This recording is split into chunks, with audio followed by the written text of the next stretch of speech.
ধিক্কার জানাই আপনার মন মানসিকতাকে। সাহায্য করতে চাইলে মন থেকে করুন। লোভ দেখানো সাহায্য করা থেকে বিরত থাকুন।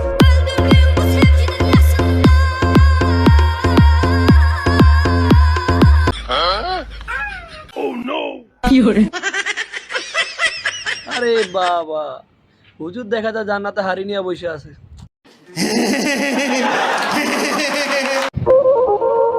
চুরি করেও নয়, ভিক্ষা করেও না, এক পাও না থাকা সত্ত্বেও এই ভাইকে দেখিয়ে দিল কিভাবে কর্ম করে খেতে হয়। সেলুট জানা ভাই তোমাকে। সবসময় দোয়া করি, আমি সবসময় দোয়া করি তুমি আমার দুনিয়ার টাকা সেবা করছো। স্ত্রী কতটা ভাগ্যবান হলে একজন স্বামী স্ত্রী মৃত্যুর পরও কবরের পাশে গিয়ে তার জন্য দোয়া করে। সত্যি এই নারী কিন্তু ভাগ্যবান ছিল।